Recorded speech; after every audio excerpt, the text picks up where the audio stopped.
Hello, good evening, students. My name is Dr. Chukwuemeka Agwu. Um, this is a lecture I started some time ago on computer application in research. So today I shall be taking you on topic two, and topic two is concerned with ethics in research. So for this course, this lecture, I shall be looking at what is ethics in research, research ethics consideration, what is research misconduct, why research ethics is important, what is plagiarism and consequence of plagiarism. Then we'll also be looking at tools and resources to avoid plagiarism. Now, what is research ethics? Now, research ethics involves the application of fundamental ethical principles to research activities, which include the design and application of research, respect towards society, others, and the use of resources and research outputs, scientific misconduct and regulation. Okay, so now research ethics, just in a simple form, can also be defined as the ethics of planning, conduct, and reporting of research. Now, for every research that we want to embark on, now there are some things we consider as ethics, things that is moral standard that we must observe while conducting our research. And as such, we must ensure that we don't breach all those things that we classify as event that is constitute if you go and get it can constitute it is a research. So now having said that so now we shall be looking at the next topic, which looks at what do research ethic includes. Now, research ethic includes a whole lot of things. Now, from ranging from honesty, objectivity, integrity, carefulness, openness, confidentiality, responsible publication, responsible mentoring, non-discrimination, competence, legality, animal care, and human subject protection. In fact, we are going to be touching some of these few areas so that we understand what is talking about. So, in summary, research ethics means protection of animal and human subject, collection, use, and interpretation of research data, methods of reporting and reviewing research plans or finding, relationship among researchers with one another, relationship between researchers and those who will be affected by their research. So now let us look at what research misconduct is all about. Now, research misconduct is an offense or any deviation from what you are supposed to do as in research ethics. Now, one is for fabrication. Now, it's a serious offense. Making up data or results and recording or reporting them. Now, when you want to conduct research, there is one thing you must avoid. You cannot make up data. When we send it to a field to go and collect data, there is no need for you to go and make up data and say that this is the data you've collected while conducting your research. It is very wrong, very wrong, because that data that you collected, which is false, can lead to a lot of problem. The next thing is falsification. Falsification of data is also related to data fabrication. Manipulating research materials or changing or omitting of data or results can lead to a lot of problem in the future. So these are the things that we need to avoid. Then the next is plagiarism. Plagiarism is art of stealing people's work. You don't have to steal people's idea that you want to do a research work. And most of the times, some people can steal people's work and then adopt it and own work. And you would to have known when that person got the research, and then you just copy everything and say it's your own work. Now, if you agree with me, research change from time to time and events change at the same time. So you cannot go and bring somebody's work in probably 2000 and then adopt it as a research. Now, if you're adopting as research, many things have changed over time from that time to here, and things change per second. So you cannot go and adopt something research as your own and then approvers. Now, what we approval is that there's some research that you may want to conduct, and then you need approval from your university or for your research agency for you to go and conduct research so that when you go to go the place you want to conduct research, then they will know that you've gotten approval to conduct such research. Now, having said that, now we are going to look at why research ethics is important. Now, there are so many reasons why research ethics is important, and you cannot avoid research ethics when you want to conduct a research. Now, research ethics establish validity of a researcher's study or research. It establish it tends to establish why research is authentic or if there is any bias. Now, there are so many things that research ethics can do for us. It can also help us to, when we want to publish an article, you are sure that the article you want to publish is not plagiarized, it's not authentic information we want to reach to the public. And also, when you don't do a research ethics, when you want to conduct research, there are room for you to conduct research that could be a problem to the society. How will you feel that you conducted research that maybe you want to build atomic missiles and collected data and now you proceed to the lab and you did that, and then when you want to bomb a particular place, is the missiles leave that place to bomb another country? It's because of a problem. So that means in the issue of research, one has to be careful to ensure that there are no errors. Ensure that whatever thing data you want to collect is authentic so that you will not have any challenge. Now, having said that now, then what is plagiarizing? Plagiarizing is just a simple thing, stealing. Let me just put it that way. When you steal people's work without acknowledging them, then we now can now confidently say that you have plagiarized. Okay, now let me just not let me look at what the definition is here.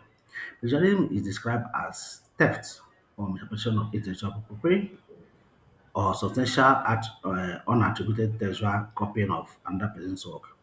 It does not include authorship or credit disputes. Plagiarism means using someone else's work without giving them proper credit. In academic writing, plagiarism involves using words, ideas, or information from source without citing it properly. That's what plagiarism is all about. When you use somebody's work without acknowledging that person, then you have plagiarized the person. You have stolen that person's work. So it is a very, very important thing that we must observe in the field of research. You don't have a copy of other people's work and then you say it's your own work. If they say you are stolen that person's work. Now there are different forms of plagiarism. Now one is self-plagiarism. Now, what is behind plagiarism? You have published a paper on output on a particular research you have done, and then you have not gone there again to pick up that research you have done, and you are publishing in another paper. Now, what you are doing is self-plagiarism, and it should be avoided. The next thing is what we call verbatim copying. Now, when you have copied somebody else's work as your own and put your name there without giving that person credit, that means you have done another form of plagiarism which we call verbatim copying. Then another form of plagiarism is what they say copying and pasting. You can now copy the content of or a paragraph of somebody's work and you can now attribute that it's your own work. Please, it is very wrong. Then another is inaccurate citation. Now, how can you go and cite sources that it is not what is contained in your work? Please, that is very wrong. It's a type of plagiarism. Then paraphrasing. Then if you have gotten some content to work on, then please you have to really work on that content. And you have to change those words in that content. And then after changing the word to your own idea, please acknowledge the source where you got that idea so I avoid plagiarism. Now also any failure to disclose where your assistance come from, it's also a form of plagiarism. We all need assistance. Nobody can beat his chest and say that he knows everything. So when you got assistance for some people, acknowledge them. Say, I got the assistance for here, so that they can also help in your work. Now, failing to cite sources in journals. Yes, you need to cite sources in journal which have helped you in your work. Now, what are the causes of plagiarism? Causes of plagiarism ranges from individual, universities, and other people. So, the first one is that it can destroy reputation. When you do plagiarize people's work, it can destroy your reputation as a student, as a professional, or as an academic. Because when you copy other people's work and then it is proven that you are copying other people's work, now for students it can lead to suspension. For professionals, it can also cost you a lot of things, even your employment. For academics, it can strip you of your publishing right or can even end your career. Then also we can look at also things like human lives at risk when you plagiarize, especially in fields like medical field. It is very, very detrimental as the result you could put out there could make people it could make people now to lose their life because the information you're putting out there, people can go and collect it away and start to implement it, whereas it is false. So it is very, very important that you avoid anything that will make you to falsify information, especially in the medical profession. Now, there are other forms of consequences of plagiarism, like effect on our school or workplace, and also we can look at also academic content and so on and so forth. So there are so many consequences of doing plagiarism, which you can also read and then know what to do. However, let us look at the tools and resources that can avoid plagiarism. There are so competing tools now that can help a researcher to avoid plagiarism. And these computer tools could be as following. You have plagiarism checker, as citation generator, we have citation checker, and citation editing. Now, but however, the best tool that can assist any researcher to avoid plagiarism is the Google. We Google as the best plagiarism checker. Now, what does it do? You can create a comprehensive index of where anybody have plagiarized. They can have quick access to website where content had been collected for a particular research without acknowledging the authorship. Then it is free. Nobody will ask you to pay anything for use to use Google. Then it also contains advanced search operators where you can even put words in things like quote and other this thing so that you can get the exact content that you want to check whether a content has been plagiarized. Now, beside that, you have other additional tools like advanced web search and then Google marketing tools who can help you locate where content had been plagiarized. Now, having said that, now they have a lot of tools, presenting tools that can help you to ensure that, or to help researchers to mitigate the problem of plagiarism. Now, some of them are free, and some of them are paid.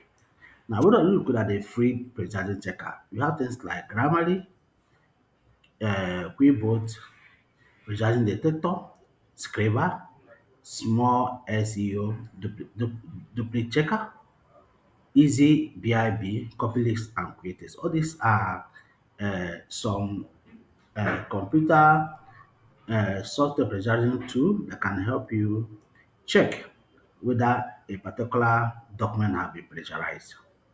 We also have the paid version of those tools, like Grammarly again. I can have the paid version, the Pro Writing Aid, you can check out Pure Text, Copy Leaks, and so on. All these tools here are the ones that are paid that can help you effectively check whether a content have been pressurized. Now, somebody may be asking me, what are the difference? Now, the difference is very simple. Now, the ones that you pay for is expected to be more effective because there are some features which um, um, the people that develop the precise software add to the paid version, which is not applicable to the free version. Because once added to the paid version, it can help you to track which content have been plagiarized. Now, having said so, now the other tools that can also help us to mitigate copying people's content. And this one is what they call the citation generator or citation generator and hacker. Now, a citation generator, it can help a researcher to appropriately cite authors who or she has used to at least build up any research. Now, these citation generators are as follows. You have Mendeley as a thorough end note and so on of them. But the one that I know that is free for everybody to use is Mendeley. But other ones are also effective, but they are paid. So it depends on what you want. If you have enough money, you can go and buy Zotero or EndNote to use. But if you don't have enough money, then you can settle down for Mendeley and it can help you sort out the problem that you need in any research. By the way, Mendeley is an open source software which you can download online. There are links to that. Then you can just download it. Then you can store it on an app or even attach it to your Microsoft Word so that with that you can also do your citation generator and then everything we need to do. Then another thing again we need to talk about is a citation checker. This checker is a kind of software just like a citation generator who will go through your document and check where you have not cited properly and then we help you to do that.